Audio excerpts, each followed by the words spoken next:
Today we got two villainous teams going head to head. The Sinister Six versus the Rogues. Who comes out on top? Let's find out. Eyes up.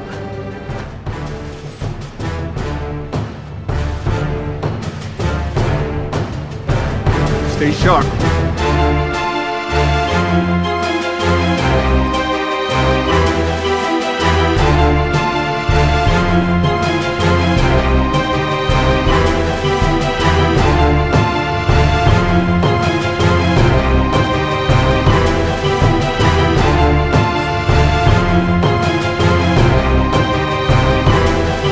Stay down.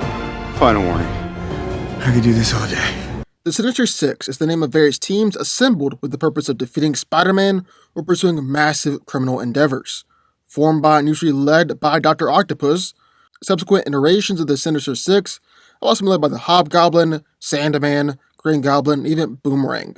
For this fight, we'll be the team consisting of Dr. Octopus, Sandman, Electro, Rhino, Vulture, and the Shocker. Dr. Octopus is the founder and leader of the team. His primary power is, obviously, his massive 4 titanium tentacles, which are strong enough to stop a train, tear through armored trucks, and even help to hold down Thor and throw Iron Man out a window. Doc Ock is also incredibly fast as well, being able to block automatic gunfire and dodge and deflect attacks from Spider-Man. Sandman has the power to manipulate and control sand, but he can do so much more than just become super strong and durable. He can control every particle of sand making up his body, and is able to create massive sand constructs, shapeshift and manipulate his size. He can make his own sandstorms, and even go to the size of cities. He's also strong enough to hurt the Thing, and durable enough to take several blows from the Thing and Rhino. Electro's powers are based around his ability to control electricity, absorb it, and discharge it. He can fire massively powerful lightning blast, transform his body into electricity, and at his best, Electro is even able to manipulate the electricity inside of people's minds, causing them agonizing pain. He's even able to shock an opponent simply by touching them. Rhino is very much a brawn over brains kind of character, and is easily the strongest member of Spider-Man's Rogues Gallery. He's battled against Hulk on multiple occasions, punched Nova into orbit. It took all of Iron Man's strength to momentarily restrain Rhino, and Spider-Man has literally failed to budge Rhino before. Vulture is a high-tech harness that augments his strength, durability, speed, and agility to peak human levels, despite the fact that Toomes is a frail old man. He's able to fly at high speeds for hours at a time. He's a highly skilled flyer, and Vulture is even equipped with razor-sharp wings. And finally, we got Shocker. Shocker wears a pair of high-tech gauntlets known as Vibro Smashers, and when activated with the push of a finger, he can shoot out a concentrated blast of compressed air that vibrates at an intense frequency. He's able to use these blasts to crumple solid concrete, throw shockwaves and destroy buildings, and severely damage a human and their internal organs. So, as we got in one corner, some of Spider-Man's most famous rogues, the Sinister Six. But, into the ring, in the other corner, some of the Flash's most famous villains, the Rogues. The Rogues are a tight-knit group of blue-collar criminals sticking to a strong moral code and operating in Central and Keystone cities, home of the Flash. For this fight, we'll be including Captain Cold as the leader, Heatwave, Mirror Master, Captain Boomerang, Weather Wizard, and Trickster. The leader of the Rogues, Captain Cold has got his trusty cold gun to shoot out cold beams, create ice constructs, and is actually the only ice user in the DCU who can reach the temperature of absolute zero. He's also capable of creating cold fields, which are invisible to the human eye. Whenever someone comes in contact with it can bring molecules grinding to a halt, with disastrous results. Just like Captain Cold can control ice, Heatwave can control fire, and shoot massive pillars of flames, uses flames to erect walls, and his flames are actually so hot, he's able to melt lantern rings and cause volcanic eruptions. Mirror Master is actually quite possibly the most dangerous rogue out of all of them, and he's not at all afraid to kill opponents. He's got the ability to create incredible illusions, the ability to hop through dimensions by traveling through the mirror world, and he can instantly trap an opponent in a mirror, then actually kill them by breaking said mirror. Mirror Master is essentially a reality warper, albeit a very low tier 1. While Captain Boomerang has no known superpowers or abilities, he is incredibly skilled using boomerangs, is remarkably accurate, and actually carries on a plethora of different enhanced boomerangs, including explosive, collapsible, electric, acidic, and razor boomerangs. Amongst all the rogues, Weather Wizard is considered to be the most powerful out of all of them. Mark is a weather wand, which uses to manipulate nature all around him, creating tornadoes, calling down lightning, and even has some control of the Earth's magnetic fields. If he really wanted to, Weather Wizard has so much finesse and control that it can literally summon a tornado inside of someone's stomach. Then, finally, we've got Trickster.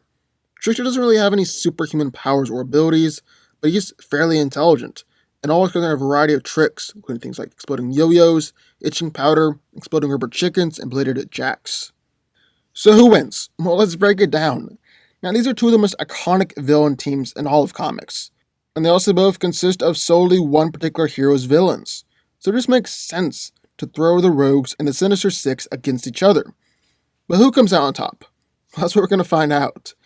Now, I think a lot of people have a wrong perception of the Rogues and don't really consider them to be too dangerous, not only much of a threat, especially when you throw them up against such a powerful hero as the Flash. That's not really the case. The Rogues are so much more than what meets the eye.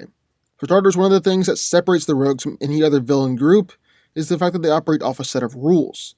One of these rules is that they can never kill the Flash. Yes, the Rogues are killers, but they also have hearts. It also just makes sense from a logical point of view, because they're smart enough to know that if they were to kill the Flash, the entire Justice League would be coming down on top of them with a vengeance. That's also one of the reasons why they don't kill women and children, and only kill cops when they absolutely need to, because these actions just bring too much attention. These rules won't necessarily apply when going up against the Sinister Six. That means we'll be seeing a very different version of the Rogues in this fight. But with that being said, the Six are definitely a force to be reckoned with as well.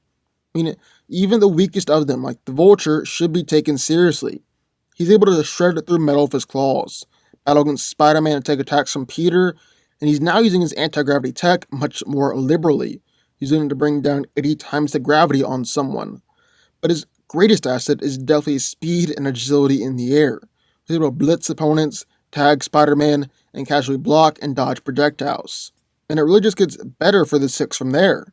Shocker is a deceptively powerful attack. They'll put Spider-Man down with one good hit and even nearly kill Peter for blast.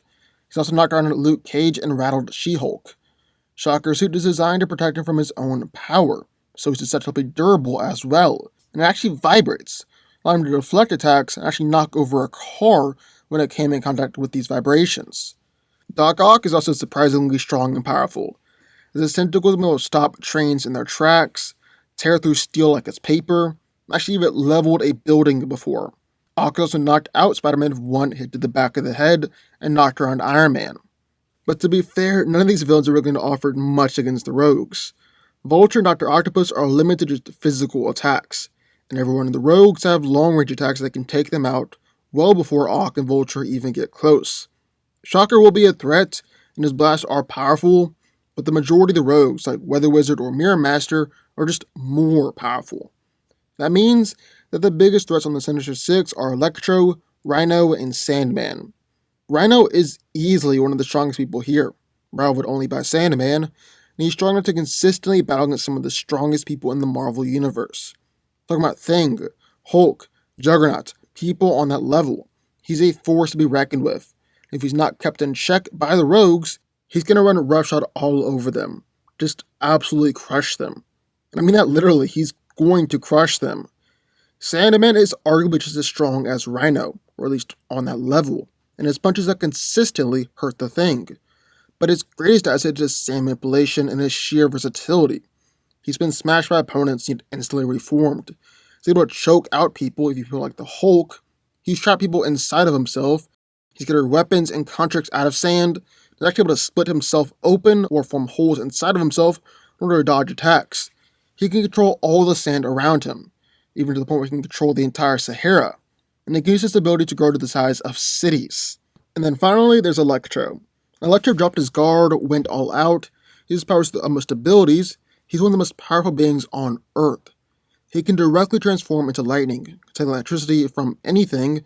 His electric busts are enough to rip up roads and destroy buildings, fry people down to the skeleton. Just one blast can turn ice to steam. So there's go Captain Cold's ice constructs.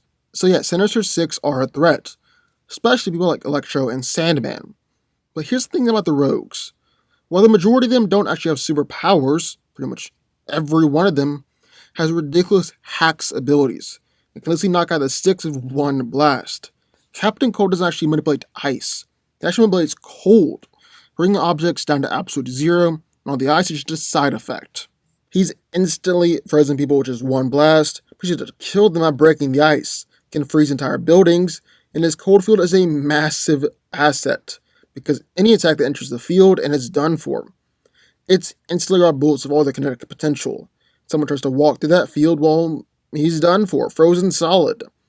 Heat Wave has fire hot and powerful enough to literally melt Black Lanterns. That's all I gotta say on that one. And the combination of these two rogues, Cold and Heat Wave, and Sandman is done. I mean, that's two of his greatest weaknesses right there, cold and heat. Weather Wizard has hurt Superman with his lightning. He's created citywide storms that have destroyed skyscrapers, and actually made a tornado inside of a man's stomach before. He's so powerful, in fact, that he almost casually melted the polar ice caps. Then I really want to focus on Mirror Master. For starters, he's a master of creating illusions, and can honestly do some pretty crazy and tricky stuff with them that would just leave the Sinister Six's head spinning. His mirror gun has injured Wonder Woman and instantly turned other people into glass. And it can also hop into the mirror dimension, which it can access through any reflective surface. He's able to blind people by hopping to the reflective surface of their eyes. What I really want to focus on is the fact that Mirror Master can instantly trap people in a mirror just by looking at them, and then kill everyone inside by breaking that mirror. Another day, the Sinister Six are powerful, but they're powerful in the traditional sense. Super strength, flight, powerful energy blast, things like that. While the rogues might not look like much, they are insanely powerful, and powerful in an outrageous sense. Like seriously, the stuff that the rogues can do is just crazy. They can easily take down all the Sinister Six, no sweat, and are completely willing to do so as well, considering they have no problem killing villains. I mean, the reason they haven't killed the Flash before is because they have a rule not to do it. The Sinister Six have consistently tried to kill Spider-Man, yet they can't. The rogues are just too much here. The rogues win. But what do y'all think? I would love to hear your thoughts. Sign up in the comments down below. Also, be sure to hit the like button, the subscribe button, turn notifications, join the Fango army, and I'll see you next time.